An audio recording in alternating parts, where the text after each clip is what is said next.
تو بہرحال جمعہ کے دن دیے جانے والے صدقات کی کوئی خاص فضیلت ہمیں روایتوں میں نہیں ملتی، لیکن ہم یہ کہہ سکتے ہیں جمعہ کا دن ایک افضل دن ہے، تو لہٰذا اس کے اندر جہاں آپ نمازیں پڑھ رہے ہیں تو وہاں آپ صدقات بھی دے سکتے ہیں۔ لیکن کیا یہ صدقات افضل ہوں گے، اس کے تعلق سے کوئی دلیل چونکہ ہم کو نہیں ملتی، تو ہم کہیں گے واللہ عالم، اللہ بہتر جانتا ہے، ورنہ صدقے کا عموماً ثواب بہت ہوتا ہے، عام طور سے 1 سے لے کر 700 اور 700 کے ملٹیپل ٹائمز ہوتا ہے، جو قرآن کی آیت سے ثابت ہے۔ بہرحال تو صدقے کا ثواب ویسے ہی عموماً بہت زیادہ ہوتا ہے، 1 سے لے کر 700 ملٹیپل ٹائمز آف 700۔ تو بہرحال جمعہ کے دن صدقے کی خاص فضیلت کے تعلق سے کوئی روایت میں نہیں جانتا ہوں۔ جو جمعہ میں جو شریک ہو وہ نہا لے، اور رسول اللہ صلی اللہ علیہ وسلم کا اس کے تعلق سے فرمان ہے، صحیح مسلم کی روایت ہے، صحیح بخاری میں بھی یہ روایت آتی ہے، آپ نے فرمایا غسل الجمعۃ واجب علی کل مسلم، جمعہ کے دن غسل کرنا ہر مسلمان پر واجب ہے، مطلب جس کی طاقت ہو، استطاعت ہو، صحت ہو، سہولت ہو، چیزیں مہیا ہو، حمام ہو، اور جو کچھ چیزیں انسان کو لوازمات لگتی ہے ایک نہانے کے لیے، اگر وہ سب ہو تو پھر نہانا۔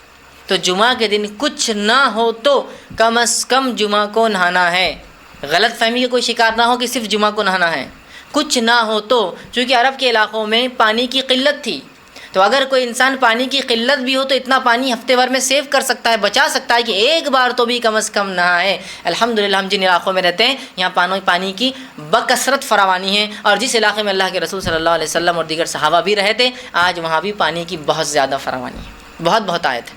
لیکن کچھ لوگ 1 دن آڑ نہاتے ہیں، کچھ لوگ صحت کی وجہ سے 2 دن آڑ نہاتے ہیں، کچھ لوگ صحت کی خرابی کی وجہ سے 3 دن آڑ نہاتے ہیں، مطلب ہفتے میں 2 بار ان کا ہوتا ہے، انسان کی صحت ہوتی ہے، حالات ہوتے ہیں، جسمانی کیفیت ایسی نہیں ہوتی کچھ لوگوں کی کہ ہر بار نہا سکے، بڑھاپا ہے ساتھ نہیں دیتا ہے، صحت کی کمزوری، جوان ہے لیکن بیمار ہے، بہت سی چیزیں، ان کم از کم ایک بار، اور جمعہ کے دن تو خاص طور سے عادت کے لیے، تاکہ بچوں کو عادت ہو، بیوی کو عادت ہو، گھر والوں کو عادت ہو، سب کوشش کرے کہ جمعہ کے دن نہائے۔ یہ پہلا کام ہمیں جمعہ کے دن کرنا ہے۔ اور اگر کوئی انسان شادی شدہ ہے تو وہ کوشش کرے کہ رات اپنی بیوی سے ہم بستری کریں، اس لیے کہ غسل جنابت جمعہ لینے کا بھی ایک فضیلت ہے، انشاءاللہ آگے آئیں گی وہ فضیلت بھی۔ تو عام آدمی بھی غسل لے، بچے بھی غسل لے، بڑے بھی غسل لے، سہولت ہوتا ہے کہ انسان جنابت کی حالت میں ہو، خود بھی نہائے اور اپنی بیوی کو بھی نہلائے، یہ معنی ہے اس کا۔ بہرحال دوسری چیز جو بہرحال ہم یاد رکھیں گے جمعہ کے دن جو کرنے کی، اچھے اور صاف ستھرے کپڑے پہنیں، اور خوشبو کا استعمال کریں اور تیل کا استعمال کریں، اس لیے کہ نبی اکرم صلی اللہ علیہ وسلم فرماتے ہیں، اور حدیث کے الفاظ یوں ہیں، علی کل مسلم غسل یوم الجمعۃ، کہ ہر مسلمان پر جمعہ کے دن غسل ہے۔ پھر آگے فرماتے ہیں وَيَلْبَسُ مِن صَالِحِ ثِيَابِهِ، اور جو اس کے کپڑوں میں اچھے کپڑے ہو ان کپڑوں کو وہ جو ہے اچھے کپڑوں کو اپنے زیب تن کرے، مطلب اپنے اوپر ڈالے یا وہ پہنے، مطلب آپ کے پاس جو کچھ کپڑے ہیں ان میں جو بیسٹ کلوتھس ہے، جو سب سے اچھے کپڑے ہیں، ان کپڑوں کو آپ اپنے جسم پر ڈالیں، اس لیے کہ جمعہ کا دن ہے۔ وَإِنْ كَانَ لَهُ طِيبٌ مَسَّ مِنْهُ، اور پھر آگے فرماتے ہیں اور اگر کسی کو اللہ نے خوشبو میسر کی ہے، کہ تو خوشبو بھی اس زمانے میں بہت مشکل ہوتی تھی انسان کے، اور آج بھی بہت سے لوگ نہیں لگا پاتے، تو اگر اللہ نے خوشبو میسر کیے تو ضرور پھر خوشبو کو لگائے۔ ایک روایت میں تیل کے الفاظ بھی آتے ہیں کہ تیل لگائے اور خوشبو لگائے۔ تب جمعہ کا دن ہے، غسل لیا، بس جتنے اچھے کپڑے ان کپڑوں کو آپ ڈالیے، اپنے کپڑوں میں جو اچھے کپڑے ہوں، ٹھیک ہے، اس کے بعد آپ جو ہے خوشبو لگائے، اور اللہ نے میسر کیا ہے تو خوشبو اور تیل کا ضرور جو ہے استعمال کریں۔ اسی طرح جو باتیں حدیث میں ملتی ہے جمعہ کے دن کرنے کی وہ یہ ہے، آپ فرماتے ہیں جو شخص جمعہ کے دن غسل جنابت کرے، یہی روایت سے میں نے آپ سے کہا کہ جو نکاح شادی شدہ اور سہولت ہو تو وہ جو ہم بستری کرے تاکہ پھر وہ جنوبی ہو اور غسل جنابت کرے۔ حدیث کے الفاظ سنیے، جو شخص جمعہ کے دن غسل جنابت کرے اور پہلے وقت میں ہی چل پڑے، غسل جنابت کیا اور اول وقت میں جمعہ کی کہاں چل پڑا؟ مسجد کی طرف چل پڑے، تو گویا اس نے اللہ کے تقرب کے لیے اللہ کی راہ میں 1 اونٹ قربان کیا، 1 اونٹ ذبح کیا، 1 اونٹ صدقہ کیا، جو کچھ اللہ کے تقرب میں، اللہ کے نزدیک۔ پھر فرماتے ہیں اور جو دوسرے وقت جائے، مطلب جو اول وقت میں نہیں گیا، سیکنڈ فیز میں گیا، دوسرے وقت میں جائے، تو اسے 1 گائے اللہ کی تقرب میں، اللہ سے قرب حاصل کرنے کے اندر اس نے کیا، ایسا اس کو ثواب ملے گا۔ پھر آپ نے فرمایا اور جو تیسرے وقت میں جائے، گویا 1 سینگ والا مینڈا، سینگ والے مینڈے کی فضیلت یاد رکھیے، ذبح کا سینگ والا مینڈا اللہ کے تقرب میں اس نے خرچ کیا یا دیا۔ اس کے بعد فرماتے اور ایسا شخص جو چوتھے وقت میں جائے، بہت ہی قریب جائے، خطیب چڑھ گیا، چوتھا وقت بالکل ایک دم نماز سے قریب، چوتھے وقت میں جائے تو اس کی مثال ہے جیسے اس نے 1 مرغی اللہ کی راہ میں قربان کی، اور جو 5ویں وقت میں گیا، دا لاسٹ کمرس جس کو بولیں گے، اس کی مثال ایسی ہے جیسے اس نے 1 مرغی کا انڈا اللہ کی راہ میں قربان کیا یا صدقہ کیا۔ اور پھر آپ نے فرمایا میں دیا، اور جب امام خطبہ دینے کے لیے آ جاتا ہے، ممبر پر بیٹھ جاتا ہے، تو فرشتے جو دروازوں پر ہوتے ہیں، جو اندر داخل ہونے والوں کے نام لکھتے رہتے ہیں، کون کون جمعہ کے لیے آ رہا ہے، وہ رجسٹرز کو بند کر دیتے ہیں، اور آ کر خطیب کا تذکیر، جو خطیب نصیحت اور وعظ کرتا ہے، وہ سننے بیٹھ جاتے ہیں۔ تو گویا کوشش یہ کرنی چاہیے کہ جمعہ کو خطیب کے ممبر پر چڑھنے سے پہلے آنے والا 5th ہے کہ تو اس کو انڈے کا ثواب مل رہا، تو ظاہر سی بات ہے اول آنے والا بہت جلدی آ رہا ہے، اذان سے پہلے داخل ہو جا رہا ہے، ہو سکتا ہے دوسرا نمبر اذان کے وقت داخل ہو رہا ہے، تیسرا دوسری اذان کے وقت داخل ہو رہا ہے جو خطیب چڑھ رہا ہے، لیکن یہ تمام لوگ جو ہے خطیب کے ممبر پہ بیٹھنے سے پہلے آ رہے ہیں، اس کے بعد تو فرشتے اپنے رجسٹرز بند کرتے ہیں اور آ کر واعظ و نصیحت سننے بیٹھ جاتے ہیں جو خطیب دے رہا ہے۔ سمجھ رہے ہیں بات کو؟ تو کوشش کیجئے جمعہ کے دن جتنی جلدی ہو سکتا ہے ہم چل پڑے، ہے نا۔ لیکن کیا ہوتا ہے، چیزوں کی اہمیت جب تک سمجھ میں نہیں آتی ہے نا، تو لوگوں کو اول جانا دوم جانا اس کی اہمیت بھی نہیں سمجھتی، ایسا ہوتا ہے نا، واپس نہیں سمجھتے۔ لیکن اگر کوئی کہہ دے کہ کرکٹ میچ ہے، انٹرنیشنل لیول تو چھوڑ دیجئے، لوکل اسٹیٹ میچ ہے اور میرے پاس کچھ ٹکٹس ہے، اب ٹکٹس ایسے ہے کہ وہ تو ایک اسپیشل وی آئی پی لان ہوتا ہے، اس کے بعد جنرلی اسٹیڈیمس میں نمبرس نہیں ہوتے ہیں، لوگ ترتیب میں بٹھاتے جاتے جیسے لوگ آتے ہیں، تو جو سب سے وہ لائیں گا وہ سب سے نزدیک کی سیٹ پائیں گا اور سب سے نزدیک سے گیم دیکھ سکتا ہے۔ تو وہاں کیسا اجلت کرتا ہے آدمی کہ جلدی جا کر وہاں بیٹھیں گے تو نزدیک سے دکھیں گا۔ کوئی سیلیبریٹی آ رہا ہے، کوئی ایسا شخص جو سٹار ہو، چاہے اسپورٹس کے اندر ہو یا فلموں کے اندر فلاں ہو، تو اس کو دیکھنے کے لوگ کیسے آگے کھڑے ہونا پسند کرتے ہیں، اس کے لیے جو ٹکٹ جو قیمتیں ہوں، ہے نا، اول، چونکہ اس کو اہمیت دی جا رہی ہے۔ میں یہ کہنا چاہ رہا ہوں جمعہ کی بھی اہمیت سمجھیے، اس کو اہمیت دیجیے کہ آج تو جلدی جانا ہے، دوسروں سے آگے پہنچنا ہے، ممبر سے نزدیک بیٹھنا ہے، خطیب کے نزدیک بیٹھنا ہے تاکہ وہ دکھے مجھے، اس کو میں غور سے سنوں۔ بہت اہم ہے اندر کی۔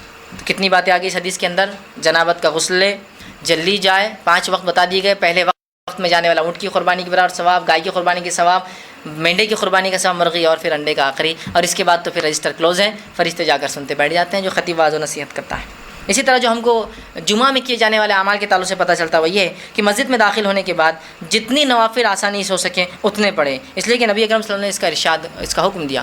آپ جمعہ کے لیے داخل ہوئے مسجد میں، جتنے نوافل آپ آسانی سے پڑھ سکتے ہیں اتنے نوافل جمعہ کے دن پڑھنے کی آپ کوشش کریں۔ آپ صلی اللہ علیہ وسلم فرماتے اور کہتے ہیں، یہ صحیح بخاری کی روایت، آپ نے فرمایا جو شخص جمعہ کے دن غسل کرتا ہے اور استطاعت کے مطابق اچھی طرح وضو کرتا ہے، غسل کرتا ہے اور استطاعت کے مطابق اچھی طرح غسل کرتا ہے، ٹھیک، بہت پرفیکٹلی اپنے جو وضو کو کرتا ہے اور تیل یا خوشبو لگاتا ہے، سر میں تیل لگاتا ہے، جسم پہ خوشبو لگاتا ہے، پھر مسجد میں پہنچ جاتا ہے اور 2 آدمیوں میں فرق نہیں کرتا، مسجد میں جب پہنچتا ہے تو اس کو ہٹا کے نہیں جاتا ہے، جہاں جگہ ملی وہاں رکتا ہے، لیکن اس کا ہرگز مطلب نہیں کہ آگے والوں نے اگر صفیں چھوڑ دی تو آپ پیچھے کر دیں گے، پھر تو آپ ان کو توڑ کر جائیں گے، لیکن آگے فل ہونے کے بعد بھی کچھ لوگ جاتے ہیں، ان کو منع کیا گیا ہے، ٹھیک۔ سب بندی کی آداب یہی، پہلا آنے والا پہلا بیٹھیں گا، دوسرا آنے والا پھر ترتیب میں ہوگا، ٹھیک۔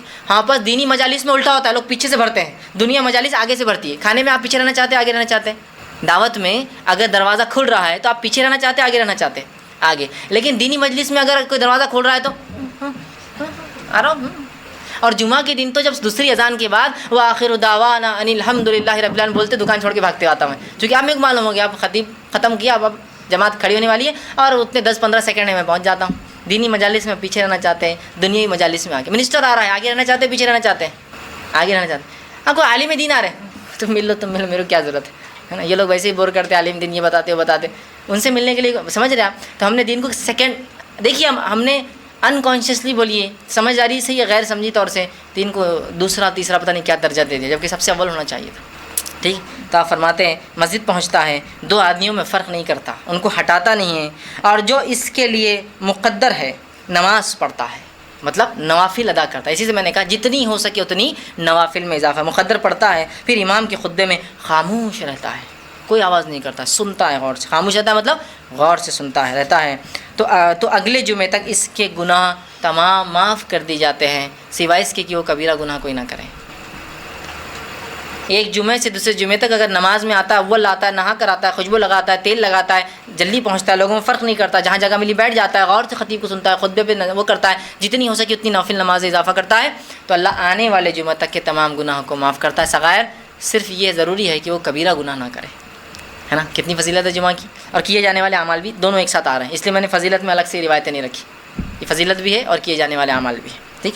اسی طرح جو بات پتہ چلتی ہے حدیثوں سے کہ کیا کرنا ہے جمعہ کے دن، وہی ہے کہ امام کے آنے پر گفتگو ترک کر دینا اور کسی چیز سے کھیلنا نہیں ہے، مطلب امام آ رہا ہے تو انسان بیٹھتا ہے، کبھی کوئی بات ہو جاتی ہے کہ یہ کر لو، کچھ ہوتا ہے ایسا، کبھی خالی وقت ہے، جلدی پہنچ گئے نا، جماعت ہے سمجھ لیجیے جمعہ کی کھڑی تو 1:15 بجے، اور کوئی انسان 12 بجے پہنچ جائے جبکہ ابھی اذان بھی نہیں ہوئی دوسری، تو وہ بیٹھ سکتا ہے، بات کر سکتا ہے، کوئی چیز ضروری اگر اس کو سمجھتا ہے، کسی کو بات نصیحت کر دے کچھ بیٹھے بیٹھے، لیکن اب خطیب آ گیا تو بالکل خاموش، اور خطیب جب آ گیا اور ممبر پر پہنچ گیا تو خاموشی اختیار کرنا، آپ فرماتے ہیں اور کہتے ہیں، یہ صحیح مسلم کی روایت ہے، آپ فرماتے اور کہتے ہیں اذا قلت لصاحبك يوم الجمعة والامام يخطب انصت فقط لغوت اگر تو نے مطلب اتنا خاموش رہنا ہے کہ اگر تو نے جب امام آ جائے ممبر پر اور خطبہ دے اور اپنے بھائی سے یہ کہا خاموش رہو تو تو نے لغو کام کیا، تو نے اپنے جمعہ کو ضائع کر دیا۔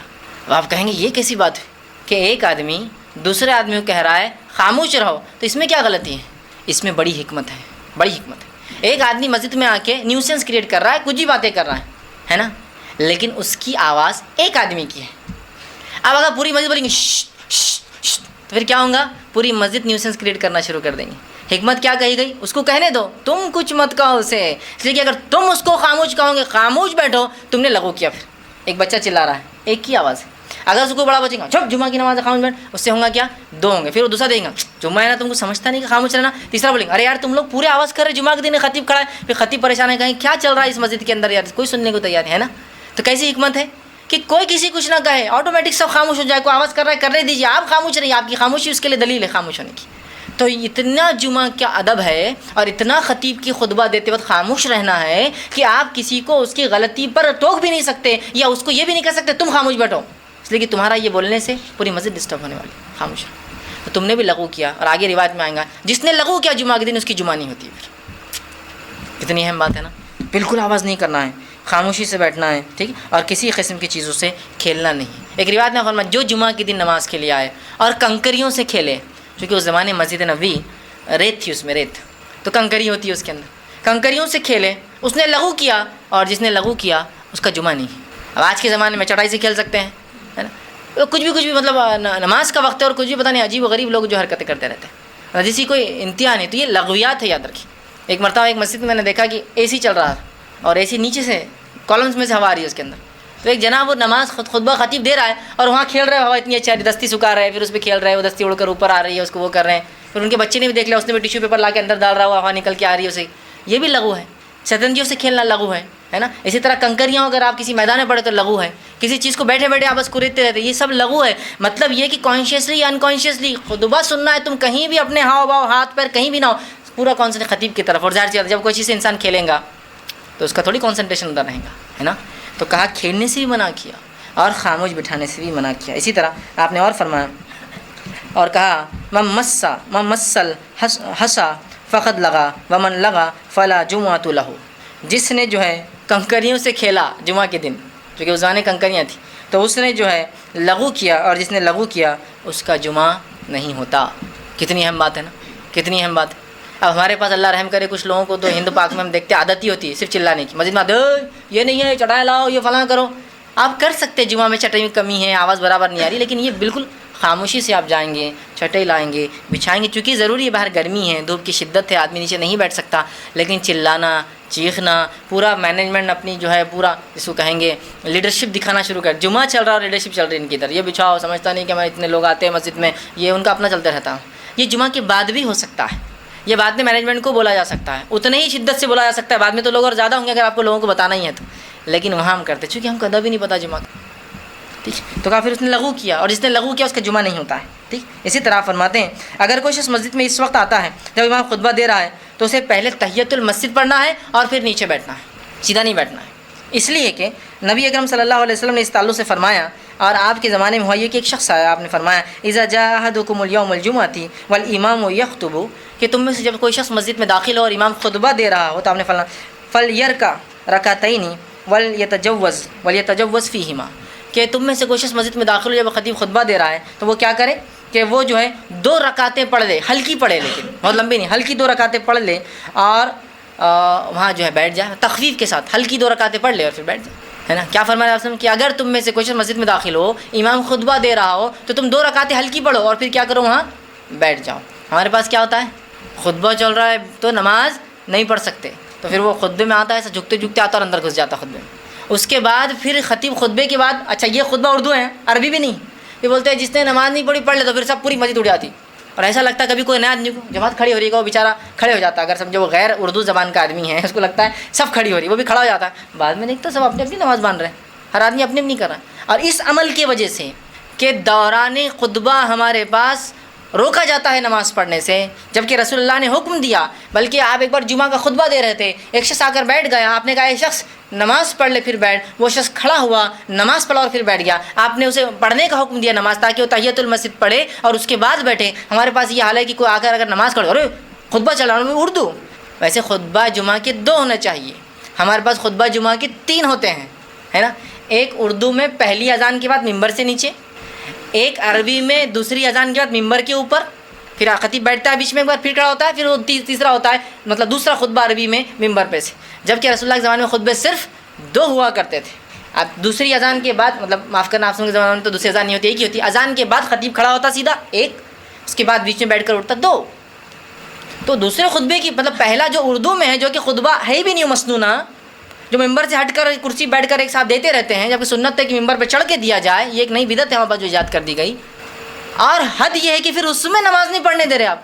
اور چونکہ بعد میں اعلان ہوتا ہے کہ جس نے نفل نہیں پڑھی پڑھ لے، سب اٹھ کر پڑھتے ہیں، تو جو پہلے آتا ہے وہ اس لیے نہیں پڑھتا ہے کہ بعد میں سب پڑھیں گے تو اچھا لگتا ہے اپن بیٹھے ہوئے ہیں، تو اس نے بھی نہیں پڑھتا ہے، ایک سنت تو ختم کرتا ہے، جمعہ میں بیٹھ جاتا ہے، پھر اعلان ہوتا ہے کہ پڑھ لو، تو پھر سب کھڑے ہوتے ہیں، پوری مسجد ایسی کھڑی ہوتی ہے جیسا کہ جماعت کھڑی ہو رہی ہے، لیکن سب اپنی اپنی پڑھتے ہیں، پھر خطبہ اذان ہوتی ہے اور پھر خطبہ ہوتا ہے۔ کیسے ہم سنتوں ختم کر رہے ہیں ایک کے بعد ایک؟ نہیں کر لیے تو کیا ہوا، بیٹھ گئے تو کیا ہوا، بس یہی تو مسئلہ ہے نا۔ تو امام خطبہ دے رہا 2 رکعت پڑھ کے بیٹھ جائے۔ اسی طرح جو ہے جو شخص مسجد میں بیٹھنے والوں کی جو ہے گردنیں پھلانگتے ہوئے نہ آئے، اور نہ ہی ان کے درمیان فرق کر کے بیٹھے، اس لیے کہ آپ کے زمانے میں ایک شخص جمعہ کے لیے آیا اور گردنیں پھلانگتے ہوئے وہ اوپر سے پیر ڈالتے ہوئے آنے لگا، آپ نے فرمایا اور کہا اجلس فقط ازیت، بیٹھ جا، تو نے تکلیف دی لوگوں کو، اور وہ بیٹھ گیا، چونکہ تکلیف دینے والی بات ہے، ٹھیک۔ اسی طرح جو ہے جمعہ کی اذان کے بعد خرید و فروخت کرنا یاد رکھیے حرام ہے، دکانیں بند کرنا، اس لیے کہ اللہ نے کہا سورہ جمعہ کی آیت نمبر 9 کے اندر کہ یا ایھا الذین آمنوا اذا نودی للصلاۃ من یوم الجمعۃ فاسعوا الی ذکر اللہ وذروا البیع، جب تمہیں لوگوں ایمان لانے والو اذان سن لو جمعہ کی تو اللہ کے ذکر کی طرف دوڑو، نماز کی طرف دوڑو، خطبہ سننے کے لیے دوڑو، اور اپنے تجارت کو بند کر دو۔ تجارت بند کرنا، یہ کرنا حرام ہے اور بند کرنا واجب ہے ہم پہ۔ اسی طرح جمعے کے ادب، فضیلت اور جو چیز ہم کو کرنا وہ یہ کہ جمعہ کے رات اور دن سورہ کہف پڑھنا چاہیے، کبھی بھی جب بھی موقع ملے۔ رات اور دن سے مراد جمعرات، ہمارے پاس چونکہ وہ جمعرات، وہ جمعے کی رات کو بولتے ہیں جمعرات، اور جمعہ کا دن، اور رات پہلے آتی ہے اسلام میں، دن بعد میں، تو جمعرات جب گزر جاتا ہے اس کی جو رات آتی ہے وہ ہوتی ہے جمعے کی رات اور دن، تو سورہ کہف ان میں سے کبھی نہ کبھی پڑھنا چاہیے، اس لیے کہ آپ نے فرمایا اور کہا، مستدرک حاکم کی روایت اور صحیح، آپ نے فرمایا من قرأ سورۃ الکہف فی یوم الجمعۃ اضاء لہ من نور ما بین الجمعتین، جو شخص سورہ کہف کو پڑھتا ہے تو ایک جمعہ سے دوسرے جمعہ تک ایک نور اس کے لیے جو ہے چمکتا رہتا ہے۔ تو کوشش کرے جمعہ کے دن سورہ کہف پڑھنے کا اہتمام کرے۔ اسی طرح جو ہے رسول اللہ صلی اللہ علیہ وسلم جمعہ کے دن جو ہے رسول اللہ صلی اللہ علیہ وسلم پر جمعہ کے دن کثرت سے درود بھیجنا چاہیے۔ آپ صلی اللہ علیہ وسلم نے فرمایا کہا جمعہ کے دن اور رات، یہ بحقی کی روایت اور حسن درجے کی حدیث ہے، جمعہ کے دن اور رات کثرت سے مجھ پر درود پڑھا کرو، جو اس کی تعمیل کرے گا میں قیامت کے دن اس کے لیے گواہ اور سفارشی بنوں گا۔ جمعہ کے دن خاص طور سے رسول اکرم صلی اللہ علیہ وسلم پر درود زیادہ سے زیادہ بھیجنا چاہیے۔ اسی طرح جمعہ کے دن کثرت سے زیادہ دعا کرنی چاہیے، اس لیے کہ آپ صلی اللہ علیہ وسلم نے فرمایا اور کہا کہ جمعہ کے دن ایک ایسی گھڑی آتی ہے، یہ صحیح مسلم کی روایت، ایسی گھڑی آتی ہے جس میں مانگی گئی دعا اللہ رد نہیں کرتا ہے۔ جمعہ کے دن ایک ایسی گھڑی آتی ہے جس سے مانگی گئی دعا اللہ رد نہیں کرتا ہے۔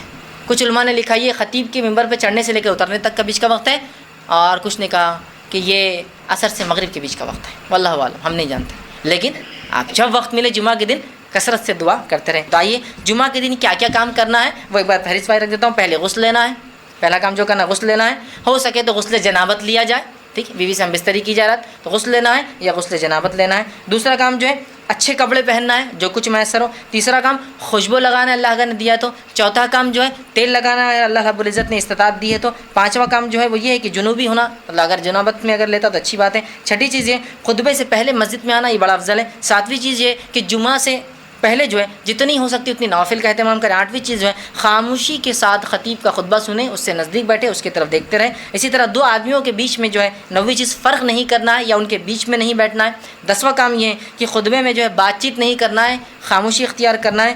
اسی طرح جو ہے 11ویں چیز خطبے میں کسی سے کھیلنا نہیں ہے، بالکل سکون کے ساتھ جو ہے خطبہ سننا ہے۔ 12ویں چیز جو ہے تحیۃ المسجد پڑھ کر خطبے میں اگر بیٹھنا ہے، چاہے خطیب خطبہ کیوں نہ دے رہا ہو جمعہ کا۔ 13ویں چیز یہ ہے کہ جمعہ کے دن اذان کے بعد خرید و فروخت کرنا یہ حرام ہے، اس سے ہم کو اجتناب کرنا ہے۔ 14ویں چیز یہ ہے کہ سورہ کہف کو پڑھنے کی ہم کوشش کریں، مطلب جمعہ کی رات اور دن ملا کے کبھی بھی جب بھی موقع ملے۔ 15ویں چیز یہ کہ رسول اکرم صلی اللہ علیہ وسلم کثرت سے درود بھیجنے کی کوشش کریں، اور 16ویں چیز یہ کثرت سے اس دن دعا مانگیں۔ یہ کام ہم کو جمعہ کے دن کرنے کی کوشش کرنا ہے، یاد رکھیں۔ صدقے کا لفظ جو ہی ہمارے کانوں میں آتا ہے، بر صغیر میں رہنے والے، انڈین سب کانٹیننٹ جس کو بولتے ہیں، تو ہم لوگوں کے ذہن میں صدقہ بولے تو 2-5 چیزیں ہی بس اطراف میں گھومنا شروع کر دیتی ہے۔ کیا کیا گھومتا ہے؟ صدقہ تو انڈا، ایک دم ڈائریکٹلی دماغ میں انڈا فلیش ہوتا، وہ بھی سیدھا سادہ نہیں، اس میں نمک ڈالا ہوا، لال کالا پیلا کیا ہوا، یہ ہے صدقہ۔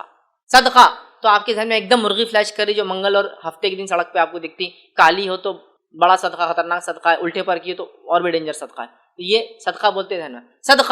صدقہ بولتے ہی ہمارے ذہن میں ایسی چیزیں آ رہی ہیں، یاد رکھیے، جو بہت ہی عجیب اور غریب ہیں۔ میں یہ نہیں کہہ رہا ہوں کہ مرغی صدقہ نہیں ہو سکتی، میں یہ نہیں کہہ رہا ہوں کہ انڈا صدقہ نہیں ہو سکتا، لیکن ہمارے پاس صدقہ بولے تو بری چیز، اور اس کے بعد بہت مخصوص چیز جو کہ ہم نے طے کر لی، انڈا، نمک، کبھی کبھار نمک، ہلدی، مرچی، بھلاوے، یہ سب ملا کے صدقے کی شکل میں دی جاتے ہیں۔ کبھی مرغی، الٹے پر کی مرغی، کالی مرغی، ایک پرٹیکولر دن چھوڑی مرغی، یا اس سے اونچا تھوڑا مالی اعتبار صدقہ سوچے تو بولے جان کا صدقہ بولے تو ایک بکرا دینا، تو بس صدقہ بولے تو ایک بکرا یاد آتا، جس کو بیچارے کو پکڑ کے لایا جاتا، ہاتھ لگانا بھی اس کو ضروری سمجھتے، وہ کبھی کبھار ٹائلس اور ماربل پہ چل بھی نہیں سکتا، ہمارے گھروں میں گرتا پڑتا ہے بیچارہ، کھینچ کے لاتے اور اس کو ہاتھ لگاتے، بولتے یہ ہوا صدقہ۔ یا پھر خراب قسم کے گیہوں یا اناج، صدقہ۔ یا پھر صدقہ بولے تو جو چیز چوری ہوگی تو بولے ہوا صدقہ، مسجد میں چپل گئی تو بولے صدقہ ہو گئی، گھر میں چوری ہوئی تو بولے صدقہ ہو گئی۔ یا پھر صدقہ بولے تو انتہائی گھٹیا اور بری چیز یا پرانی چیزوں کو نکال کر کسی کو دے دینا۔ میں یہ نہیں کہہ رہا ہوں کہ پرانی چیز صدقہ نہیں ہو سکتی، میں یہ بھی نہیں کہہ رہا ہوں کہ انڈا، مرغی اور جو ہے نمک وغیرہ صدقہ نہیں ہو سکتا، لیکن سوال یہ ہے دینے والا اور لینے والے کیا یہ ضرورتوں میں سے ہیں؟ ہم نے پرٹیکولر چیزوں کو، مخصوص چیزوں کو صدقہ سمجھ لیا، تھوڑا اس کی وضاحت بھی ضروری ہے، میں اس کی ڈیٹیل میں نہیں جا رہا، ورنہ میرا اس پہ ایک تفصیلی عنوان ہے صدقہ اور خیرات کی اہمیت اور فضیلت، اس کو ضرور دیکھیے، اس میں نے کیا دینا چاہیے کیا نہیں دینا چاہیے پورے تذکرے اس میں کیے۔ ابھی وقت نہیں ہے، چونکہ ابھی ہم 30 طریقے دیکھنے والے صدقہ دینے کے، کہ ہم کیسے اللہ کے راہ میں خرچ کریں۔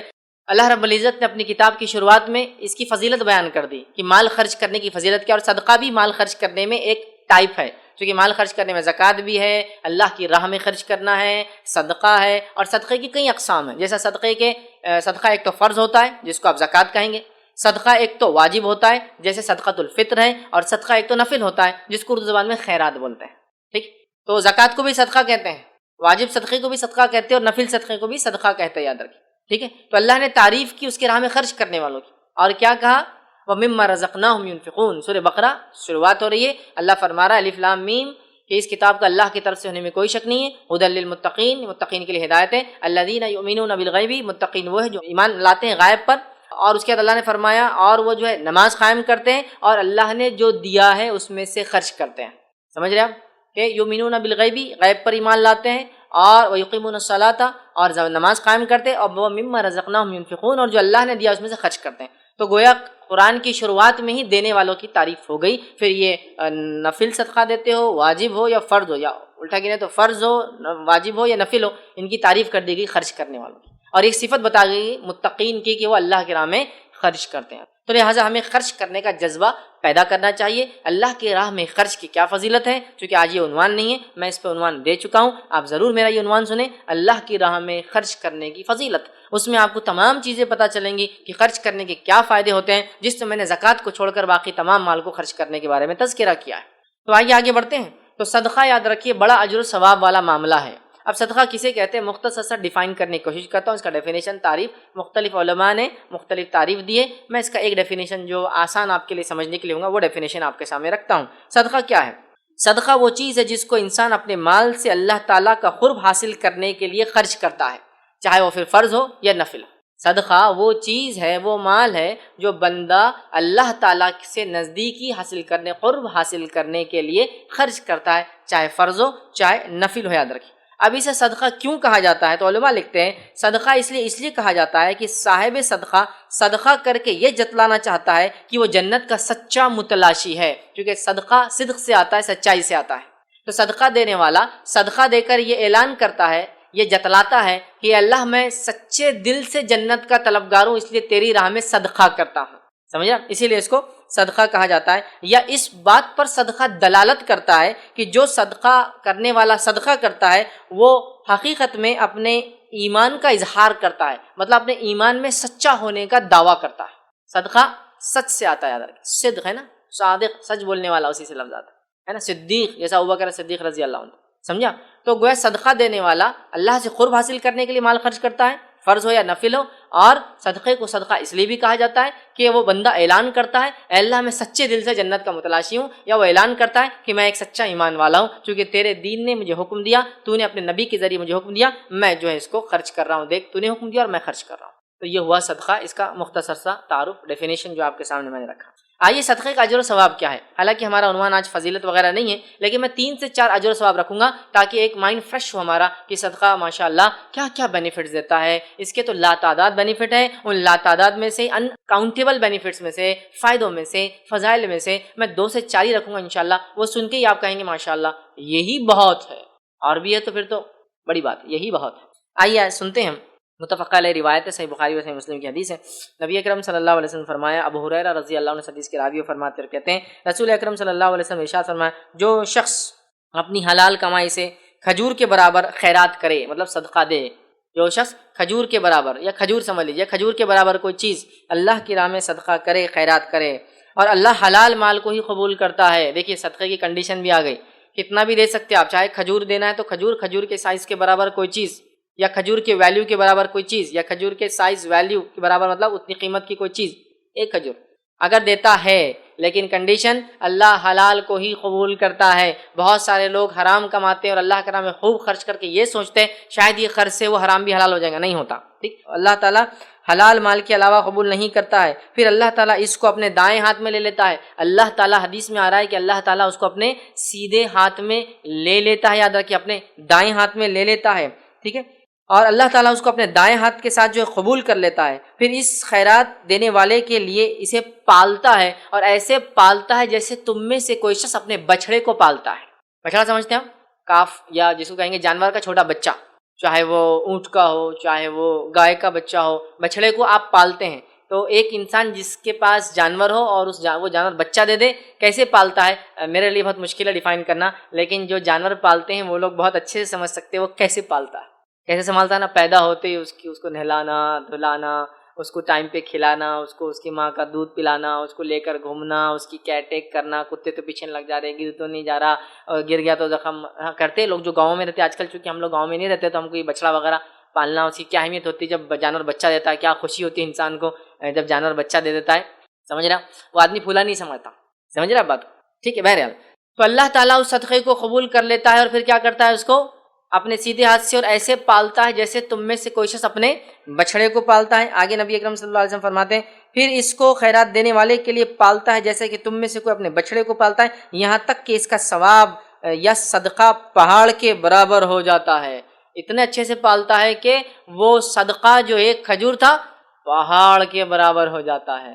تو آپ اللہ کی راہ میں کھجور یا کھجور کی قیمت یا کھجور کے سائز کے برابر بھی چیز صدقہ کرو گے، چھوٹی چھوٹی، اللہ تعالیٰ اس انویسٹمنٹ کو، آپ کے صدقہ ایک آخرت کا انویسٹمنٹ ہے، اور آخرت کا ریئل بزنس ہے، آخرت کی ریئل سیونگس ہے، یہ ہمارا ریئل فکس ڈپازٹ ہے، یہ ہمارا ایکچوئل سٹاک ہے جو بعد میں ہم کو اس کا فائدہ ملے گا. یہ ہے کہ اللہ بڑھاتا ہے بڑھاتا ہے بڑھاتا ہے، ریڈ میں مال اور بڑھ گیا اور بڑھ گیا، اتنا بڑھ گیا کہ جب انسان جائیں گا رب العزت کے پاس، پہاڑ جتنا بڑا یا تو وہ کھجور ہو جائیں گا، یا تو پہاڑ جتنا بڑا اس کا اجر ملے گا. جو بھی ہو حدیث کا مفہوم، دونوں بھی ہو سکتا ہے مفہوم. ایک تو اتنا اجر کے برابر یا اتنا سائز کے برابر، ایک کھجور دیا پہاڑ کے برابر اجر ملا، یا ایک کھجور دیا پہاڑ کے برابر کھجور دینے کا اجر ملا. بہت بڑا فائدہ ہے. تو صدقے کو پیچھے مت ہٹیے، خوب خرچ کیجیے. آئیے صدقہ دیتے وقت ایک خیال ذہن میں آتا ہے جو شیطان ڈالتا ہے، ارے دینے سے تو چیز کم ہو جائیں گی، ارے دینے سے چیز کم ہو جائیں گی. تو اسے کلیریفیکیشن بھی کر لیتے ہیں. جیب میں 100 روپئے ہیں، صدقہ کیے 10 روپئے، کیلکولیٹر بول رہا 10 روپئے کم ہو گئے، آپ کتنے بجے جیب میں 90 کم ہوتے ہوئے نظر آ رہا. لیکن یاد رکھیے گنتی کے اعتبار سے تو شاید کم ہوتے نظر آئیں گا، برکت اور ثواب کے اعتبار سے یہ وہ 10 روپیز یہ 90 روپیز سے بھاری پڑ جانے والے، بہت زیادہ بھاری پڑے. ایک کھجور پہاڑ کے برابر ہو جائیں گا تو پھر 10 روپیز بھی تو بڑھیں گے نا. یہ سوچیے، کم نہیں ہوتا کبھی بھی. ہاں ٹینجیبلی اس کو ماپ نہیں سکتے، برکت وغیرہ ماپی نہیں. تو آئیے حدیث کس طرح سے سنیے. صحیح مسلم کی روایت ہے، نبی اکرم صلی اللہ علیہ وسلم فرماتے، ابو ہریرہ رضی اللہ عنہ حدیث کے راوی اور فرماتے اور کہتے ہیں نبی اکرم صلی اللہ علیہ وسلم ارشاد فرمایا صدقہ مال کو کم نہیں کرتا. بس صدقہ مال کو کم نہیں کرتا. حدیث اور طویل ہے، میں تفصیلات میں نہیں جا رہا ہوں، اتنا بتا رہا ہوں صدقہ مال کو کم نہیں کرتا. جب نبی نے اپنی زبان سے کہہ دیا تو میرا ایمان ہے صدقہ مال کو کم نہیں کرتا. اچھا یہاں یہ بھی نہیں کہا صدقہ مال کو کم نہیں کرتا لیکن برکت کے اعتبار سے ہوتا، نہیں، مال کو کمی نہیں کرتا، ختم. اگر پلین ظاہری معنی بھی لے لو تو اس کا معنی ہے مال کم ہوتا ہی نہیں. کیلکولیٹر جھوٹ بتا رہا، کیلکولیٹر بتا رہا ویسا، لیکن یہ 10 جانے کے بعد کتنے آنے والے آپ کو نہیں معلوم. وہ برکتوں کو سمجھ کے اور اس کے بدلے میں اللہ جو دیتا ہے ہم اس کو کاؤنٹ نہیں کر پاتے ہیں نا. سمجھ جائیے. اب صدقے سے مال کم نہیں ہوتا, ذہن سے نکال دی, صدقے سے مال کبھی کم ہوتا ہے. آئیے ایک اور چیز دیکھتے ہیں ہم. چھوٹی سے چھوٹی چیز ہی صحیح صدقے میں دی جا سکتی ہے. دینے والا بھی آر محسوس نہ کرے, برا محسوس نہ کرے, اور لینے والا بھی برا محسوس نہ کرے. مطلب ایک انسان اپنے حیثیت کے اعتبار سے بہت چھوٹی چیز بھی صدقے میں دے سکتا ہے, اور اگر کوئی انسان آپ کو بہت چھوٹی سی چیز بھی صدقے میں دے تو لینے والا اس کو برا نہ سمجھے بلکہ خوشی سے اس کو اختیار کرے اگر وہ کچھ دیتا ہے. آئیے حدیث کے الفاظ متفق علیہ, صحیح بخاری اور صحیح مسلم کی روایت ہے. نبی اکرم صلی اللہ علیہ وسلم نے فرمایا, ابو ہریرہ رضی اللہ عنہ اس کے راوی وہ کہتے ہیں, مسلمان عورتوں کوئی ہمسائی اپنی ہمسائی کو تحفہ بھیجنے کے لیے حقیر نہ جانے. مطلب کوئی عورت دوسری عورت کو تحفہ دینے میں حقیر نہ جانے, کمتر نہ سمجھے, اگرچہ وہ بکری کا کھور کیوں نہ دے تم کو. مطلب کوئی عورت دوسری عورت کو برا نہ مانے اور جو بھی چیز بھیجے اس کو حقیر نہ سمجھے, چاہے بکری کے کھور کیوں نہ ہو. بکری کے کھور سمجھتے نا, اس کو آپ کو بڑی محنت کرنا پڑتی ہے. گوشت وغیرہ تو سیدھے آپ نے دھویا اور کھا لیا, کھور کو گرم کرو, بال نکالو, صاف کرو, محنت بہت کرنا پڑتی ہے اس کے پیچھے. تو کہا اگر کوئی بکری کے کھور دے دے تو بھی نہ دینے والے نے ہچکنا چاہیے نہ لینے والے نے ہچکنا چاہیے. پتہ چلا یہ صدقات اور خیرات میں, لوگوں کی مدد کے معاملے میں, تحفے دینے کے معاملے میں کوئی چیز کو نہ چھوٹا سمجھے اور کوئی آدمی چھوٹا سمجھ کے رکے نہ, اور کوئی آدمی چھوٹا سمجھ کے یہ نہ سمجھے کہ مجھے اتنا چھوٹا تحفہ, اتنا چھوٹا نہیں. دینے والا بھی نہ شرمائے حقیر سمجھے, لینے والا بھی نہ حقیر, کیونکہ ہو سکتا ہے میرے بھائی کی استطاعت اتنی ہی ہو, سمجھے آپ بھی خوش رہیں, اور دینے والا بھی یہ نہ سمجھے کہ یار میری استطاعت تو کم ہے, کیا کروں, آپ کی استطاعت کے مطابق کھوری صحیح دیا کریں. چلیے آئیے, تو دینا چاہیے چھوٹا ہو یا بڑا ہو. صدقہ اللہ کی ناراضگی کو دور اور اس کے غضب کو دور کر دیتا ہے. اس کے تو بڑے فائدے ہیں, میں تو کچھ ہی رکھ رہا ہوں آپ کے سامنے. سنیے, نبی اکرم صلی اللہ علیہ وسلم فرماتے ہیں, ٹھیک ہے, انس بن مالک رضی اللہ عنہ اس کے راوی وہ کہتے ہیں, آپ صلی اللہ علیہ وسلم فرمایا کہ صدقہ رب کے غضب کو دور کر دیتا ہے. کیا فضیلت, صدقہ رب کے غضب کو دور کر دیتا ہے. اگلی فضیلت سنیے اس کے بعد جو اسی حدیث میں آتی, اور مرتے وقت بری حالت کو دور کر دیتا ہے. سبحان اللہ, کیا بینیفٹ ہے. صدقہ سب سے پہلا رب کے غضب کو دور کر دیتا ہے اور بری موت سے نجات دلاتا ہے. بری موت سے مراد یہ نہیں ہے کہ ہمیشہ کی جو موت آئی وہ کیسی آئے ہو. بری موت سے مراد یہ کہ وہ جب مرا ہو تو فرشتوں کی بشارت لے کر مرا ہو, مطلب فرشتوں کے وارننگس یا دھمکیاں لے کر نہیں مرا ہو. کیونکہ فرشتے جب آتے ہیں بری شکلوں میں آتے ہیں, جو گناہگار ہوتا ہے اور دھمکیاں دیتے ہیں اس کو, وارننگ دیتے ہیں, اور نیک لوگوں کو بشارت دیتے ہیں. میں یہ کیوں کہہ رہا ہوں, کیونکہ صحابہ کی بہت سی اموات دیکھی کیسی ہوئی, کسی کو جلا دیا گیا, کسی کو انتقال کے بعد کان, ناک, انگلیاں سب کاٹ دی گئی. یہ بری موت نہیں ہے, لیکن جب فرشتے آئے ہوں گے ان کو لینے تو بشارتوں کے ساتھ آیا, بچ گئے بری موت سے. یہ ہر بار وہ جیسا کوئی ایکسیڈنٹ ہوا تو ابھی وہ ایکسیڈنٹ بری موت ہے, نہیں ہارٹ اٹیک نہیں, بری موت نہیں. وہ مرا تو تب فرشتے کس حالت میں اٹھا کے لے گئے, یہ ریئل موت ہے. اچھا, تو بری موت سے اللہ تعالیٰ بچا لیتا ہے. اس میں یہ بھی شامل کر سکتے ہیں کہ فزیکلی بری موت بچا لیتا ہے, اچانک نہیں دیتا ہے تاکہ توبہ کا موقع ملے. اچانک آ بھی گئی تو ایسی حالت میں پھر دیتا ہے کہ وہ خوش رہتا ہے بندوں سے. سمجھے بات, بری موت سے نجات دلاتا ہے صدقہ, معمولی چیز نہیں ہے. یہ انویسٹمنٹ آخرت کا ہی نہیں ہے, دنیا کے فائدے بھی دے کے جاتا ہے. چلیے آگے بڑھتے ہیں, صدقے کی ایک اور فضیلت دیکھ کے انشاءاللہ عزیز, پھر صدقے کے اقسام کی طرف بڑھیں گے ہم, کن کن طریقوں سے دے سکتے ہیں. آئیے, صدقہ جو ہے دی جانے والی چیز آخرت میں انسان کو ملیں گی. اس حدیث کو میں بولوں گا ریئل انویسٹمنٹ کی بات ہو رہی, real F D fix deposit کی بات ہو رہی, ریئل ریٹرنز کی بات ہو رہی ہے اس حدیث میں. سنیے حدیث کے الفاظ. یہ حدیث جو ہے جامع ترمذی کی روایت ہے. مطلب میں عائشہ فرماتی ہے کہ اہل بیت میں سے یا صحابہ میں سے کسی صحابی نے کوئی جانور ذبح کیا اور نبی اکرم صلی اللہ علیہ وسلم کو دیا. نبی اکرم صلی اللہ علیہ وسلم نے مائی عائشہ سے پوچھا کہ کیا باقی رہا ہے, ٹھیک, تو مائی عائشہ نے جواب دیا صرف کاندھے کا ایک حصہ باقی رہا ہے جو نبی اکرم صلی اللہ علیہ وسلم کو پسند تھا. نبی اکرم صلی اللہ علیہ وسلم کو بکرے کا جو سامنے کا پیر ہوتا ہے, جو کاندھا بولیں گے سمجھو, فرنٹ لیگز ہوتے ہیں, اس کے اوپر کا جو مچھی ہوتی ہے نا, وہ آپ کو پسند تھی, یاد رکھیں. تو کہا کاندھے کا ایک حصہ ہی بچا ہے. نبی اکرم صلی اللہ علیہ وسلم کیا سوال کیا, ذبح ہوا. نبی اکرم صلی اللہ علیہ وسلم کی عادت مبارکہ کے حساب سے آپ بانٹ رہے ہیں. پھر سوال کیا بچا, تو میں عائشہ نے کہا بس کاندھے کا ایک حصہ ہی بچا. فاطمہ عائشہ نے فرمایا سوائے کاندھے کے کچھ باقی نہیں ہے, یعنی کاندھے کے علاوہ سب تقسیم کر دیا ہے. آپ صلی اللہ علیہ وسلم نے ارشاد فرمایا کاندھے کے علاوہ سب باقی ہے, کاندھے کے علاوہ سب باقی ہے. چونکہ کاندھا تو اب ہم کھائیں گے, یہ تو ہم نے استعمال کر لیا, باقی پورا جانور باقی ہے چونکہ وہ صدقہ ہوا, اس کا ریٹرن ملنے والا. تو کہا کاندھے کے علاوہ سب باقی. میں عائشہ نے کہا کاندھے کے علاوہ کچھ باقی نہیں. اللہ کے رسول صلی اللہ علیہ وسلم نے فرمایا کاندھے کے علاوہ سب باقی رہ گیا. تو پتہ چلا صدقہ باقی رہنے والی چیز ہے, ریئل سیونگس ہے, ریئل انویسٹمنٹ ہے, ریئل ریٹرنس ہے, ریئل ایف ڈیز ہے. ہمارا یاد رکھیں یہ جمع کرنے کی چیز. آئیے اب صدقے کے بارے میں آخری ایک بات وہ یہ ہے کہ کس کو دے اور افضل صدقہ کیا ہے وہ بھی رکھ دیتا ہوں. تو یاد رکھیے افضل صدقہ آپ کے مال کا خرچ کرنا ہے, اور اس کو کس کو دے تو اپنے رشتہ داروں کو عطا کرے سب سے پہلے. آئیے حدیث کے الفاظ سنیے. یہ حدیث جو ہے ابو داؤد کی ہے۔ ابو ہریرہ رضی اللہ عنہ فرماتے اور کہتے ہیں کہ نبی اکرم صلی اللہ علیہ وسلم سے سوال ہوا کون سا صدقہ زیادہ ثواب رکھتا ہے؟ فرمایا کم مال والے کا بہت زیادہ کوشش کرنی صدقہ دینے کی، یہ سب سے افضل صدقہ ہے۔ یہ افضل صدقہ کیا ہے کہ کم مال ہونے کے باوجود ایک آدمی کوشش کرتا ہے کہ مال کا صدقہ دوں، جس کے لیے وہ کماتا ہے، ایکسٹرا کام کرتا ہے، یہ سب سے افضل صدقہ ہے۔ تو پتہ چلا مال کا صدقہ افضل ہے، اور اس میں غریب آدمی کما کر اللہ کے راہ میں خرچ کرے، یہ اور افضل صدقہ ہے۔ پھر آگے فرمایا اور کہا اور اس کو پہلے دو جس کی ضروریات تمہارے ذات سے منسلک ہے، مطلب اس کو دو جس کی ضروریات تم پر ڈیپینڈ ہے، اور وہ کون ہوتے ہیں؟ رشتہ دار۔ سب سے پہلے بیوی، بچے یا پھر ماں باپ، بیوی بچے، اور اس کے بعد جو رشتہ دار آپ کے ساتھ رہتے ہیں اور اس سے قریب اور اس سے سمجھا بات، تو جس سے تو پتہ چلا افضل صدقہ مال ہے، اور سیکنڈ سب سے پہلے رشتہ داروں کو دینا چاہیے ادر کے۔ چلیے آئیے اب صدقے کے 3 طریقے دینے کے انشاءاللہ عزیز بہت آپ کے سامنے سرسری طور سے رکھوں گا۔ ایک ایک حدیث میں 2 3 4 5 اور 6 طریقے، مطلب ایک ہی حدیث میں کئی الفاظ ہیں، اس لیے ہم وہ سب کو ایک ساتھ دیکھیں گے، ٹھیک ہے؟ تو بہت لمبا نہیں انشاءاللہ، 30 ہے، لیکن ایک ایک روایت میں 2 3 4 اور ایک روایت میں 6 بھی ایک ساتھ ہے، مطلب 6 چیزیں ایک ہی ساتھ بتا دی گئی۔ یہ باتیں میں کیوں آپ کو خاص رکھ رہا ہوں؟ کیونکہ حدیث میں بطور صدقے کا لفظ اس کے لیے استعمال ہے۔ میں نے کہا نا، میں نے ہر روایت کو نہیں رکھا، صدقہ لفظ جس میں آیا، لفظ الفاظ، تو پتہ چلا یہ ڈائریکٹ نبی اکرم صلی اللہ علیہ وسلم زبان سے نکلا کہ یہ صدقہ ہے۔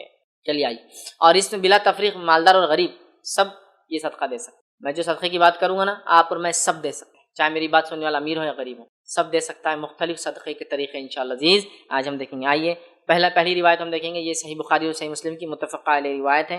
نبی اکرم صلی اللہ علیہ وسلم نے فرمایا، ابو موسیٰ اشعری رضی اللہ عنہ حدیث کے راوی وہ فرماتے ہیں کہ اللہ کے رسول صلی اللہ علیہ وسلم نے فرمایا ہر مسلمان پر صدقہ لازم ہے، یعنی بطور نعمت الہی کا شکریہ ادا کرتے ہوئے ہر انسان پہ صدقہ لازم ہے، اس لیے کہ اللہ نے جو نعمت عطا کی اس کا شکر ادا کرتے ہوئے، ٹھیک ہے؟ صحابہ نے فرمایا اگر وہ اس کی قدرت نہ پائے کہ صدقہ کرے، مال و دولت نہیں ہے بیچارے کے پاس، قدرت نہیں ہے، تو پھر وہ کیا کرے؟ تو نبی اکرم صلی اللہ علیہ وسلم نے فرمایا پھر اس کو چاہیے کہ وہ اپنے ہاتھ سے کما کے نفع حاصل کرے اور اپنی ذات کو دوسروں کو فائدہ پہنچائے۔ صدقے کی پہلی قسم یہ ہے کہ اگر صدقہ دینے کو مال نہیں ہے، مطلب بائی ڈیفالٹ میں مالدار نہیں ہوں، میرے پاس پیسہ نہیں ہے، تو کیسے صدقہ دوں؟ صدقے کی پہلی قسم محنت کر کے کمائے اور کما کر اپنی ذات پر اور دوسروں پہ خرچ کرے، یہ صدقہ ہے۔ اور یہ پہلی قسم، مطلب کما کر اپنی ذات اور دوسروں پہ خرچ کرنا صدقہ ہے۔ اور آپ کو پتہ ہے صحابہ میں سے بہت سارے صحابہ تھے، کیا کہا اللہ کا صدقہ کرو، تو کہا ہمارے پاس قدرت نہیں ہے، پیسہ نہیں ہے، تو کہا پھر الگ سے کماؤ، اپنے اوپر خرچ کرو اور دوسروں پہ خرچ کرو، یہ صدقہ ہے۔ صدقے کی پہلی قسم کمانا، محنت کر کے اپنے اوپر اور دوسروں پہ خرچ کرنا۔ آگے فرمایا اس کے اندر اپنی ذات کو بھی فائدہ پہنچائے، دوسروں کو بھی خیرات کرے۔ صحابہ نے پوچھا اگر اس کی بھی طاقت نہ پائے رکھے تو کیا کرے؟ نہ مالدار ہے نہ مال کما سکتے ہیں، دونوں چیز نہیں ہو رہی، تھرڈ فیز کیا ہے؟ کیا کرے اس کے بعد ہم؟ تو آپ نے فرمایا وہ بدن یا مال سے مدد کرے۔ انشاءاللہ بدن اور مال کی مدد کو ہم سیکنڈ کیٹیگری نہیں کاؤنٹ کریں گے، وہ کیسے کر سکتے بعد میں ایک ایک الفاظ کے ساتھ ہم دیکھیں گے۔ صدقہ ہے صدقہ، ٹھیک؟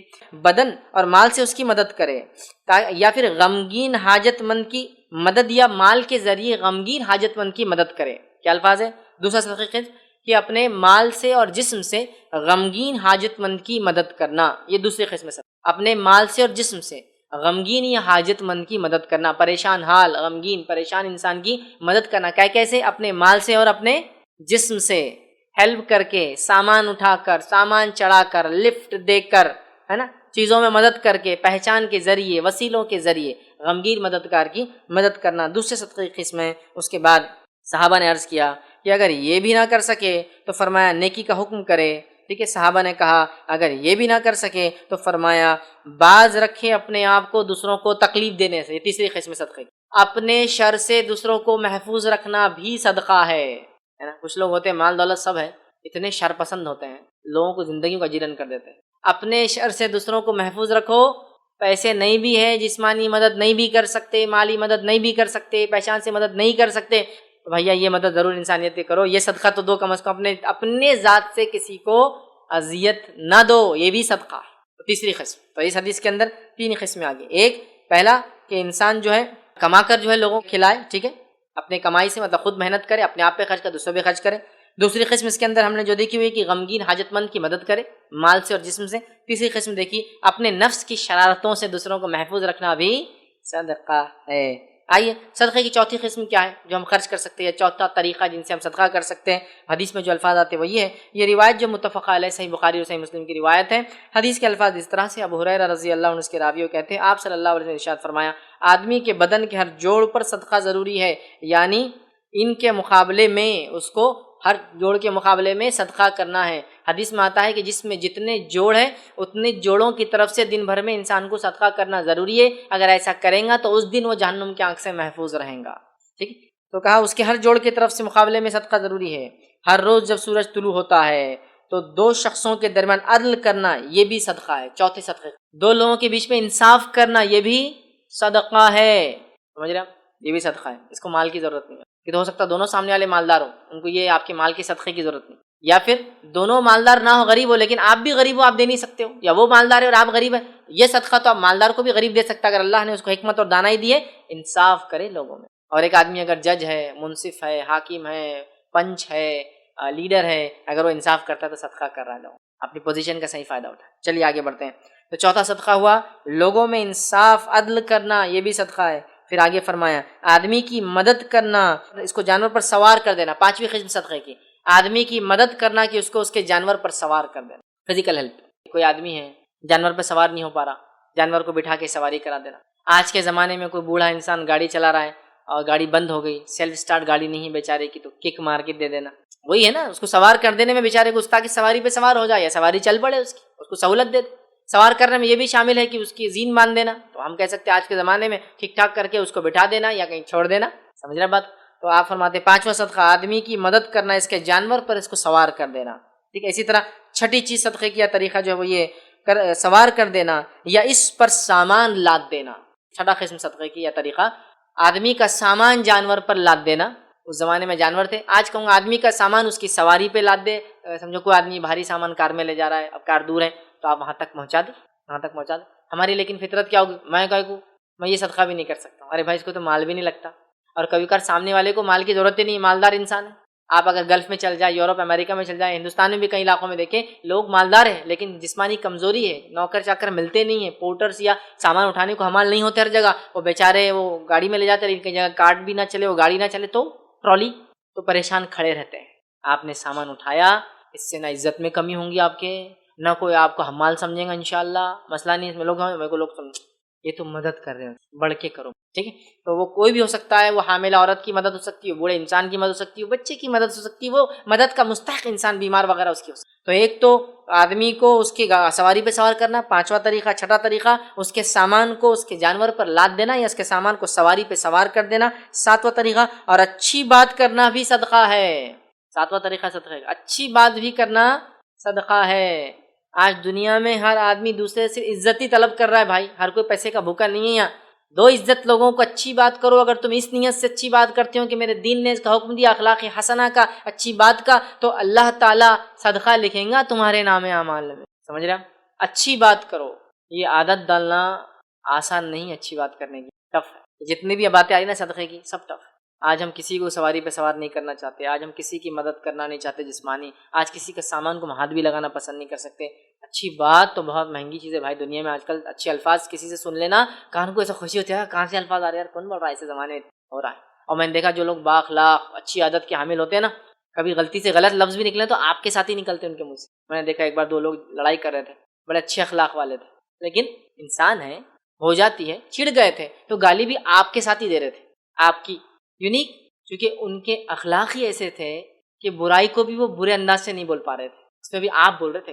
ہاں سنا میں نے، آپ کے ساتھ گالیاں سنا، لیکن اس سے ایک بات تو پتہ چلی، بہت بااخلاق لوگ، عادی تھے اچھی بات کرنے کی، جب مجبور ہوئے نا، گھٹیا لوگوں سے جھگڑا ہو، جو بھی ہوا، بات منہ سے نکلی، گالی نکلی، لیکن وہ بھی الفاظ دیکھیے، میں ہی نہیں بول رہا وہ بہت جائز طریقہ تھا گالی دینے کا، بالکل نہیں، لیکن آپ دیکھیے کہ اچھی بات کرنے کا عادی انسان بری بات کر نہیں سکتا، بولنا میں چاہتا۔ ایک انسان کو دیکھا گیا اپنی گدھی سے، گدھی ہوتا نا اس پہ وہ سامان لاد کے عورتوں میں بیچا کرتا تھا، تو اپنی گدھی سے آپ سے بات کرتا تھا، تو کسی نے ایک بار پوچھا تم اپنی گدھی سے آپ سے کیوں بات کرتے، جانور ہے، لوگ تو جانور کتنے گالیں دیتے، چلتی نہیں، یہ نہیں، فلاں نہیں، فلاں، تو آپ اپنی گدھی سے کیوں بات کرتے؟ تو اس نے کہا میرا بزنس عورتوں میں ہے، وہ چوڑیاں وغیرہ عورتوں کے سامان بیچتے، مجھے گدھی کو اگر گالی دینے کی عادت ہو جائے تو ہو سکتا ہے غلطی سے عورتوں کے سامنے بھی گالی نکل جائے، تو اچھی بات آسان نہیں۔ میں نے ایک صاحب کو دیکھا، وہ مجلس میں بیٹھے تھے اور کچھ تو بھی جوش کی باتیں ہو گئی، تو وہ لوگ ایسا کر رہے، یہ لوگ ایسا کرتے ہیں، جوش میں بولے اس کی تو، اور ایک گالی دے دی، دیکھ لیتا سالوں کو میں، ایسا بول کے گالی بھی دے دی ہے، سالوں کو دیکھ لیتا، یہ بول دیا. اب وہ مجلس بہت دیندار لوگوں کی، اس میں بڑے بڑے علماء بیٹھے ہوئے تھے. اب جب سودائی تھوڑی سی دیکھ کے میرے کو اردو برابر نہیں آتی، بولے ذرا اردو کا گالیوں سے کیا تعلق، گالیاں دے دیے. بولے وہ ذرا میری اردو میں زبان پھسل جاتی، بولے تھوڑا میں گاؤٹی آدمی ہوں. تو پتا چلا بری بات بولنے کی عادت ہوگی نا، کب نکلیں گی مجھ سے نہیں معلوم. اس لیے وہ گدھی والا کیا کر رہا تھا، گدھی کو بھی برا نہیں بول رہا تھا، چونکہ بائی چانس عورتوں کے سامنے نکل گئی ایک آدھ بات کیوری کیاری بولے تو عورت نے تو کیا حل کرنا اس کا، کیونکہ وہ عورتوں میں سیل کرتا تھا شاید ہرمال وغیرہ ہوتا ہے نا. گدھی کو بول رہا ہے، چڑ گیا کسی عورت پہ بہت سودا کر رہی اور بول دیا تو اس نے اپنے نفس کو عادی بنا لیا تھا کہ جانور سے بھی آپ سے بات کر. اچھی بات کرنے کی عادت ڈالو، صدقہ صدقہ، پیسے نہیں خرچ ہو رہے. کتنی بڑی بات، کتنی بڑی بات. تو آپ نے کہا اچھی بات کرنا بھی صدقہ ہے. یہ 7واں تھا. 8واں طریقہ اسی حدیث میں آتا ہے، اور ہر قدم جو نماز کی طرف اٹھتا ہے یہ بھی صدقہ ہے. سبحان اللہ. ہر قدم جو نماز کی طرف اٹھتا ہے، ابھی مالدار غریب دونوں نماز کو جا رہے ہیں، دونوں کو صدقے کا اجر. ہر قدم جو نماز کی طرف اٹھتا ہے، مسجد کی طرف ہوتا ہے، مسجد کی طرف چل کر جاتا ہے تاکہ نماز پڑھے، یہ بھی صدقہ ہے، مردوں کے لیے بھی اور عورتوں کے لیے بھی. ہمارے پاس بیچاری عورتیں اس صدقے سے محروم ہی ہیں، مسجد کی طرف جاتی ہی نہیں، ان کا انتظام ہی نہیں، تو اس کا صدقہ بھی غائب ہو گیا. بہرحال صدقہ ہے، یہ بھی صدقہ ہے کہ نماز کی طرف جائے، چل کر جائے، ہر قدم پر صدقہ ہے. یاد رکھ. اور ویسے بھی نماز کے لیے مسجد کو پیدل جانا اس کی فضیلت ہے، یاد رکھ، چونکہ اس کے اندر یہ صدقہ والا معاملہ ملتا ہے، اس کا فائدہ ہوتا ہے. چونکہ فزیکل کوشش کر کے وہ چاہ رہا ہے، گاڑی پہ بھی جا سکتے، بالکل حلال ہے، وہ مسئلہ نہیں ہے، لیکن جب فزیکل خود کی کوششیں کرتا ہے تو اللہ رب العزت اس کا اجر زیادہ دیتا ہے. چلیے آئیے، تو نماز کی طرف اٹھنے والے قدم بھی صدقہ ہے. تو سوچو مسلمانوں، جو لوگ نمازی نہیں پڑھ رہے، تم کتنی چیزوں سے محروم ہے. نماز تو ایسا افضل عمل ہے، اس کی طرف چل کے جانا بھی صدقہ. وضو کرنے سے گناہ معاف ہو جاتے، نماز پڑھنے سے گناہ معاف ہوتے. ایک جمعہ سے دوسرے جمعہ اگر نماز پڑھے انسان تو اس کے پورے پیچھے گناہ معاف ہے. ایک نماز سے دوسری نماز کے بیچ انسان سے گناہ ہو صغیرہ تو وہ معاف ہو جاتے ہیں. اس کے بعد ایک رمضان سے دوسرے رمضان، اتنی معافیاں ہیں اس نماز میں تو. اور اگر رات کی تہجد پڑھتا ہے تو درجات بلند ہوتے ہیں، اللہ سے قرب حاصل ہوتا ہے، گناہ معاف ہوتے ہیں، اور صحت اللہ دیتا ہے، بیماریوں کو دور کرتا ہے. کتنے فائدے. تو نماز تو فائدے سے خالی نہیں، چل کے جانا بھی فائدے سے خالی نہیں. ارے اس کے انتظار میں بیٹھنے کا ثواب ہے کہ نماز پڑھنے کا ثواب اللہ دیتا ہے. یہ وہ چیز ہے، نماز کی ہم پابندی کریں. ٹھیک ہے، آئیے آگے بڑھتے ہیں. 9واں طریقہ بھی اسی حدیث کے اندر آتا ہے، اور وہ طریقہ کیا ہے؟ نبی اکرم صلی اللہ علیہ وسلم فرماتے ہیں ہر قدم جو نماز کی طرف اٹھتا ہے صدقہ ہے، اور تکلیف دہ چیز کو راستے سے ہٹانا یہ بھی صدقہ ہے. تکلیف دہ چیز کو راستے سے ہٹانا یہ بھی صدقہ ہے. پھر دہراتا ہوں ایک بار، تکلیف دہ چیز کو راستے سے ہٹانا بھی صدقہ ہے.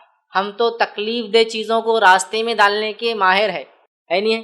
چبوترا بڑا کرو، نکالو 4-5 فٹ گھر سے باہر، لیکن روڈ چھوٹی ہو جائیں گی، اپنا کیا جا رہا، لوگوں کا پرابلم ہے.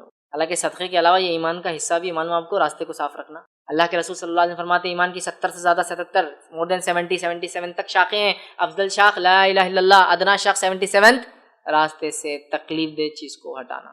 سمجھیے آپ. بہرحال صدقہ بھی ہے لیکن، اور اس کا اجر بھی بہت بڑا ہے. ابھی میں تو ہر صدقے کا اجر کیا وہ رکھ ہی نہیں رہا ہوں، لیکن اس کا رکھتا ہوں آپ کو.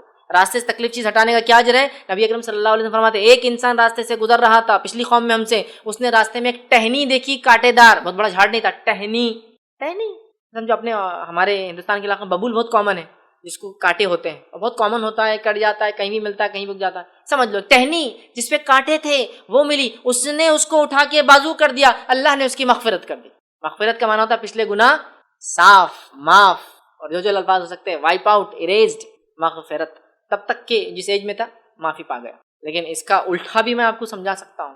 راستے میں کانٹے دار چیزوں کو ڈالنا، راستے میں کچرا پھینکنا، راستے کو روکنا، راستے میں گاڑی غلط پارک کرنا، راستے میں شادی بیاہ اور میت کے لیے راستوں کو بند کرنا، جب ریوارڈ اتنا لاتی ہے کوئی چیز تو اپوزٹ بھی اتنا اسٹرانگ ہوتا ہے اس کا. ایمان لانے والا جنت میں جائیں گا تو ایمان کے نفی کرنے والا کہاں جائیں گا؟ سب کو. تو راستے کو صاف کرنا اگر یہ بینیفٹ دیتا ہے، مغفرت کرا سکتا ہے، تو روکنا کتنا ڈینجرس، عذاب جاریہ اور آخرت میں جہنمی بنا سکتا ہے. تو راستے میں صاف کرنا، راستہ کسی بھی قسم کا ہو، چھوٹی گلی ہو یا بڑا شہرہ ہو، سب صاف رکھو. رانگ پارکنگ مت کرو، پتھر مٹی مت ڈال دو، کچرے کی ذریعہ خراب مت کرو، اپنے گلی گھر کے نالیاں مت نکالو، اس میں صاف رکھو. اس کے ہر ایزا دہ چیز کو، ہڈی، کنکر، پتھر، کانٹے دار چیز، جھاڑ گر گیا تو اس کو اٹھا دو. غلط کر رانگ پارکنگ تھی، خود اٹھا کے گاڑی بازو کر دو، اپنی نہیں ہے نا، وہ ٹھیک ہے اپنی ہے نہیں ہے، ثواب کے اعتبار سے بہت بڑی چیز ہے، اٹھا دیتا ہوں اس کو اپنے ہاتھ سے. بہت سے لوگ بولتے ہیں میں کیوں اپنا دوسروں گاڑی کو، کیا میں نوکر دھندا کرنے کے لیے ہوں گے؟ ارے نہیں بھائی، اجر کے لیے تم یہاں دنیا میں اجر کے لیے، نوکر دھندے کے لیے نہیں. اللہ کی اطاعت بندگی کرنا ہے، اور ہر وہ چیز جو اجر دیتی ہے اس کو حاصل کرنا ہے.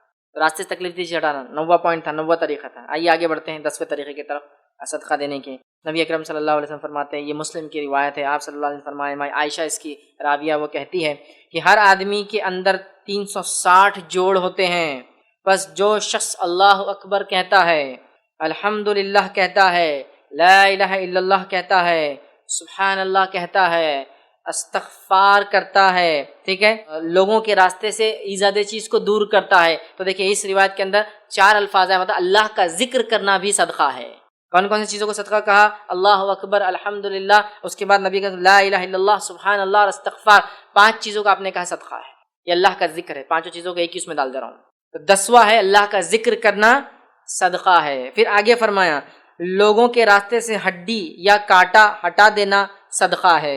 پھر فرمایا نیکی کا حکم دینا، برائی سے روکنا صدقہ ہے. یہ ہمارا 11واں طریقہ. ہڈی وغیرہ کا پہلے جا چکا ہے، اس لیے اب اس کو چھوڑ دیں. اچھائی کا حکم دینا، برائی سے روکنا صدقہ ہے. امر بالمعروف نہی عن المنکر صدقہ ہے. حالانکہ امر بالمعروف اور نہی عن المنکر یہ دین کا بہت اٹوٹ حصہ ہے. اچھائی کا حکم دینا، لوگوں کو مطلب خود اچھائی پہ رہنا، دوسروں کو بلانا، اور منکر خود برائی سے روکنا، دوسروں کو روکنا، یہ اٹوٹ حصہ ہے. انبیاء علیہ السلام اسی مشن کے تحت بھیجے گئے کہ توحید کی دعوت دے اور شرک سے لوگوں کو روکیں. سمجھا؟ اچھائی کا حکم دینا، برائی سے روکنا بڑا کام ہے، یہ بھی صدقہ ہے، اس کا بڑا اجر انسان کو ملتا ہے. تو ہمیشہ اچھائی کا حکم دیتے رہے، برائی سے روکتے رہے، چاہے اس کی وجہ سے جو بھی تکلیفیں آتی جائیں انسان. چلیے آگے بڑھتے ہیں. برائی چیز سے منع کرے، اور یہ سب اقوال و افعال 360 جوڑوں کے بقدر اگر ہو جائے دن بھر میں، مطلب نے جو بھی یہ کیا 360 ہو گیا. اللہ اکبر کا تو ایک جوڑ کا ادا ہوا، لا الہ الا اللہ کہہ دیا دوسرے جوڑ کا ہوا، تو 360 کہہ دے. تو وہ عائشہ فرماتی، آپ نے فرمایا 360 جوڑوں کے بقدر کر لے، بس اس وجہ سے اس دن وہ اپنے آپ کو آگ سے بچا لیں گا. تو 360 صدقے ڈیلی آپ کو دینا ضروری ہے. جو جوائنٹ سے ہمارے بون سے، اس کا یہ حق ہے جو اللہ نے دیا ہے صحیح سالم جسم. تو ہمیں 360 صدقے روز کرنا ہے، جو الگ الگ شکل میں، انصاف کی شکل میں، راستے سے ہڈی ہٹانے کی شکل میں، سامان چڑھانے کی شکل میں، سواری پہ سوار کرنے کی شکل میں، اچھائی کا حکم دینے کی شکل میں، برائی سے روکنے کی شکل میں، اللہ اکبر کہنے کی شکل میں، سبحان اللہ استغفار کرنے کی شکل میں. 360 تو کچھ نہ کچھ ایسی ایکٹیویٹی دن بھر میں مومن پر واجب اور فرض ہے، تب اس دن اپنے آپ کو آنکھ سے ہم بچا لیتے ہیں انشاءاللہ. شروع کر دے سارے اعمال. یہ تھے 11واں ہم نے دیکھا. چلیے آگے بڑھتے ہیں. 12واں دیکھتے ہیں صدقے کا طریقہ. وہ یہ ہے، یاد رکھیے، صحیح مسلم کی روایت ہے. نبی اکرم صلی اللہ علیہ وسلم فرماتے ہیں، حدیث طویل ہے، میں اس کا بھی ایک جملہ، چونکہ حدیث وہی ہے پوری، جو اللہ کی تسبیح بیان کرے، سبحان اللہ کہے، الحمدللہ کہے، اللہ اکبر کہے، لا الہ الا اللہ کہے، استغفار کرے، صدقہ ہے. وہ میں اس میں نہیں لے رہا ہوں، بس وہ ٹکڑا لے رہا ہوں جو ہٹ کر ہے. صحیح مسلم کی روایت میں جو پچھلی روایت سے ہٹ کر جو ٹکڑا ہے وہ یہ ہے کہ آپ صلی اللہ علیہ وسلم نے فرمایا کہ اپنی بیوی سے صحبت کرنا بھی صدقہ ہے.